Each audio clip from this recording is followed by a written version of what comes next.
Hi, I'm Laura Zork, And I'm Dr. Karen Hiltz. and today we're going to share with you a brand new resource, School Board Leadership the Right Way, a comprehensive resource for school board members by school board members with over 40 years of experience of collaboration between school board members across the country in order to bring this resource to market, because in today's time, education is in flux. So we wanted to make sure that as school board members, you had the resource to be able to navigate the sensitive times that we're living in, through the dismantling of the Department of Education, all the way down to knowing how to understand what your roles, responsibilities are, to how to navigate the budget, which is so important during these times. For your copy of School Board Leadership the Right Way, scan the QR code here and join us in learning more of step-by-step of how you can utilize this resource to be a successful, effective school board member. School Board Leadership the Right Way, a 43-lesson professional development series for school board members, presented to you by the National School Boards Coalition, an initiative of Best in Ed. About the authors.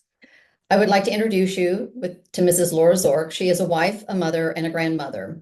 She started her advocacy for education issues in the state of Florida and has grown to national fame, and she is the president and founder of Best in Ed and the National School Board Coalition.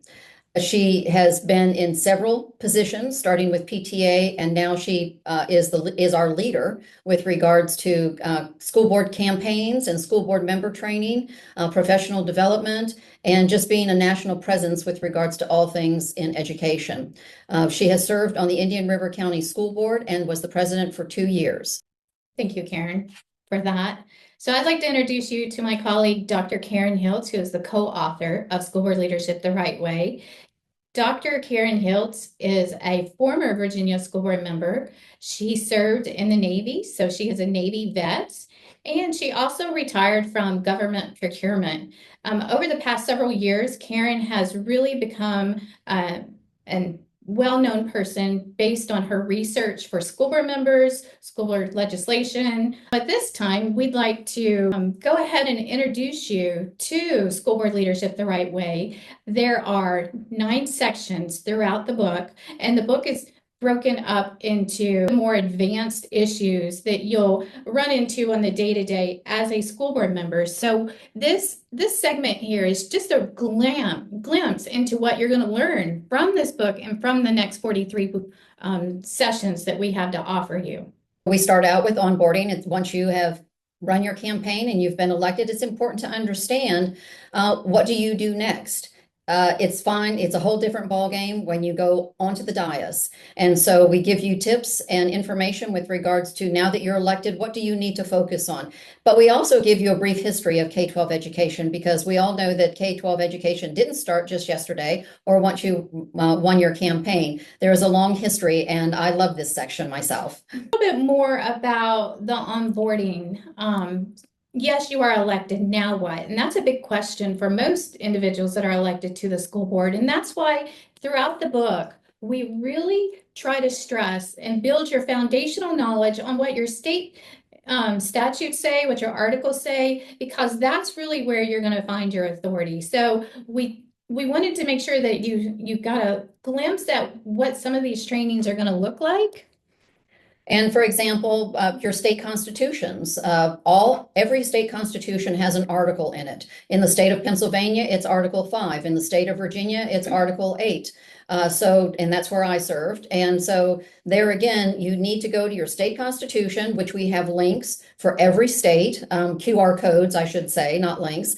And it will take you to your state constitution so you can review your articles. Some are short, some are long. But then it goes into your state statutes or your state code, which is where the legislation that's developed over the decades is established into your practices, your role, your rules, your authority, things of that nature. So in section 2, we have broken that down through board governance. What are those important elements you should understand as a school board member of board governance.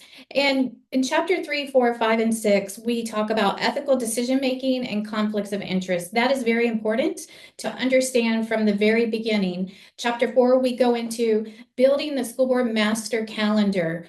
This is something not every board does, and it's something that you should be doing as a board in order for you to stay well informed and up to date what's going on within the district. Chapter 5, meetings and agendas. Many people are elected to the school board and it's their first time having to read these agendas and understanding what's the difference between an action item, a consent item, and how to really utilize your Robert's Rules of Order in order for you to have your authority as a new school board member and as a current school board member. And so we do spend chapter 6 expanding on how to utilize that, especially if you're a minority school board member. It helps you enforce your rights and your First Amendment rights as a school board member so that you can make sure you have the time to bring forth the issues that you want to bring forward.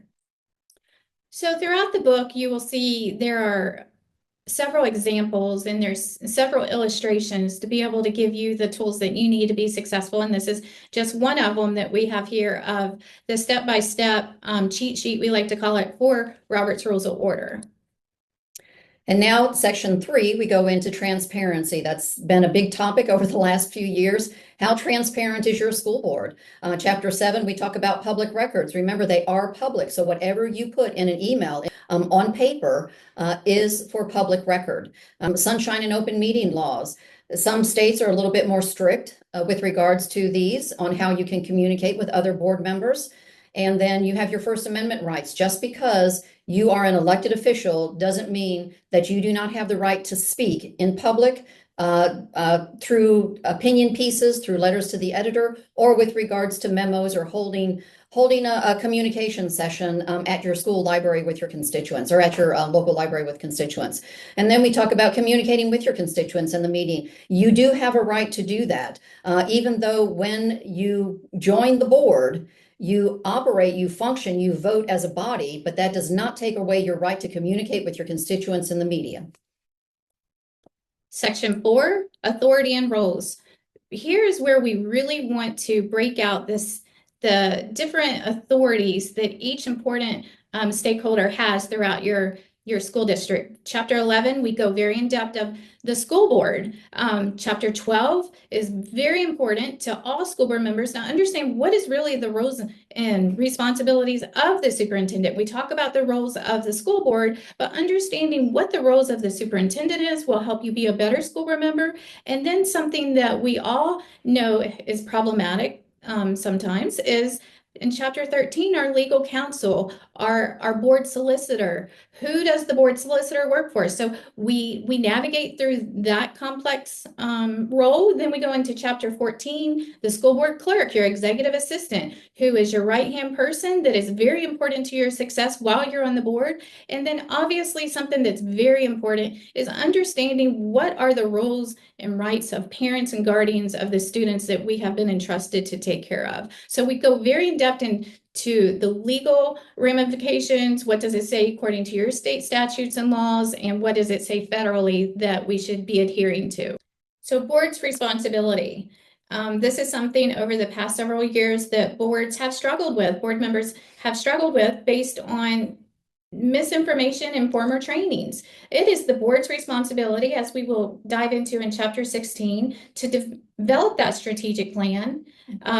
Chapter 17, set the academic priorities. Chapter 18, legislative priorities. It is the board's responsibility to set these priorities with the assistance of your superintendent, who should be your chief advisor on education matters. But at the end of the day, it is your responsibility to make sure that you create these plans and you approve these plans and you pass them on through the district. And so with regards to setting priorities, section 5 has some subsections to it, and subsection 5.1 is setting priorities. So who sets your district priorities? It is the school board. It is your responsibility as an elected official to ensure that the priorities are established and that the superintendent implements them according to the will and the vote of the board. So priorities manifest themselves in several different forms. We go into the strategic plan, which we know is the overarching plan that really drives your budget. It drives your academic priorities, legislative priorities, your capital plans. So throughout section 5, we really try to help you navigate through these complex issues, and we give you examples throughout, and we want to make sure that at the end of the day that you as a school board member understands who has the authority and who has the rights to be able to set these. Now, subsection 5.2 is setting policy. Establishing policy is one of your major responsibilities.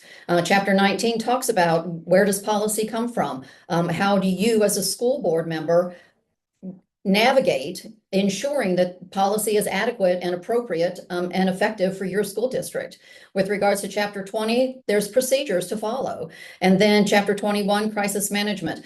We all have memories of COVID and the impact and dealing with crises, because there will be crises. Maybe not in your term, but there will be crises throughout school districts. Who controls policy? The policy is the board's responsibility. No, as board members, we don't get into the day-to-day weeds of the operations of the school district, but it is up to the superintendent to invoke the policies as the board has directed the superintendent to do so. So it's very important that you understand who controls the policies and your responsibilities. And subsection 5.3 talks about hiring, firing, and evaluating the superintendent. As I stated earlier, the superintendent works for the school board. And so chapter 22 and 23 talk about hiring the superintendent and evaluating the superintendent. You should have an annual evaluation of your superintendent. The criteria should be established prior to, the criteria should be established at the beginning of your superintendent's year so that your superintendent knows what the expectations are. And yes, you do have the authority to fire a superintendent as well. Section 5, subsection 5.4, monitoring and oversight. Chapter 24 and chapter 25 is something that we felt was important to add into this book, because as school board members, it sometimes is difficult to obtain information just to make those basic decisions as you have things coming to you through the school board meetings.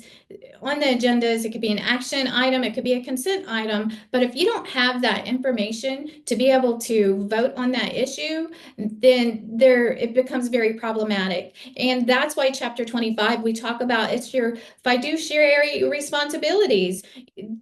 This is malfeasance, neglect of duty if you're not actually doing the research, requiring the backup information, because you do not want to be voting blindly on these issues. And so throughout the book, we have these QR codes that direct you straight to great resources. And through this QR code, we actually have an example of an agenda that is packed with backup information. And it's something that you want to use as a model whenever you go to your school board or to your superintendent. And that's your expectation, is that all agenda items has the backup information, or you don't vote on it, or you bring it back another later date and vote on it then when you do have that information. And section 6 talks about budgeting and budgets. Chapter 26 goes more in depth with regards to budgeting. What do you need to budget? What is the total dollar amount that you have for your district, and how are you going to allocate that based on the needs of your district and you're educating your students? Remember, educating students should be the focus of your district. And then with regards to budgets, does money get moved? Does it get reallocated? Is it legal to reallocate or to move funds? You need to be aware of the nuances with regards to budgeting, because the money that you get for your budget is public dollars. And so therefore you have a responsibility, and as Laura just mentioned, a fiduciary responsibility to ensure that the dollars that you are allocating, that are being allocated and spent in your district, are being done in a manner that is appropriate and lawful. Section 7, school board finance, procurement, contracts, and fraud. Finance and approving the budgets, like we said in section 6, is one of the main responsibilities that you'll have as a school board member, but it's also important for you to understand the basics of the district finance models, understand the procurement process, Contracts that are coming to you for approval in Chapter 30, we navigate through the questions to ask, things to look for. And then Chapter 31 dives into school district fraud. How do we save money? How do we make sure that every dollar goes into the classroom so that we're educating our students? We really try to give you the nuts and bolts so that you can be successful in these areas. And Section 8 talks about internal and external influences. You, as an elected official, have pushes and pulls from many directions and from many organizations and institutions. So Chapter 32 talks about recommendations versus mandates. Mandates are not that common. Recommendations are very common, so be aware of the difference of those. Chapter 33 and 34 talk about committees, labor unions, 35, external relationships, 36, associations. All of these are organizations or institutions or entities that try to influence you and your decision-making as a board member. So you need to understand the dynamics. And with some of these, the authorities that may or may not come along with them, such as committees. What kinds of authority do committees actually have? And so they're again, understanding who is it trying to influence you and for what purpose is very important. And finally, Section 9, shaping the culture and climate in your school district. In the day and time that we live with the ESAs, the vouchers across the country, that is not something that school board members should run away from. If we really capture the positive culture and climate within our school district, we will maintain the most qualified teachers, educators. Our families won't leave to go to other private options. So we want to walk you through Chapter 37, nepotism. One of the main reasons teachers are leaving is nepotism, student discipline. Families in Chapter 39 are concerned about school safety and security. We walk you through what is your role as a school board member in setting those policies and funding that budget to ensure that your campuses are safe. Chapter 40, examining the political culture issues in our schools. Schools should be a safe place, neutral, non-biased curriculum, and that's what families are looking for. Chapter 41, we talk about equality versus equity. What does that mean? Chapter 42, curriculum transparency builds trust. Parents want to feel safe when they send their students to school. And as school board members, you can set policies and expectations within your school district with your superintendent so that families know that as soon as they send their children to our public schools, that they are safe once they walk through those doors. And lastly, we talk about in Chapter 43, adapting to change, adapting to innovation. Don't run away from school choice, because we know as long as we're offering a high quality product within our public schools with transparency, keeping the non-biased curriculum out of schools, student discipline under control, families will stay within our school district. So we walk you through that in Chapter 43, because at the end of the day, it's all about making sure that you're successful. And then last but not least are our resources, our glossaries. They're in the world of government and education. There are many, many, many acronyms and terms that are used. So we provide you with not only just K-12 education acronyms, but we also provide you with some general terms regarding education as well as finance and budget. And we have QR codes that enable you to look at some case scenarios and just expand your knowledge and wealth of information that will be vital and important and critical for your term. So to obtain your copy of School Board Leadership the Right Way, there are two ways. You can go directly to our website at www.bestined.org, or you can scan this QR code, or you can find a copy of this on Amazon, School Board Leadership the Right Way.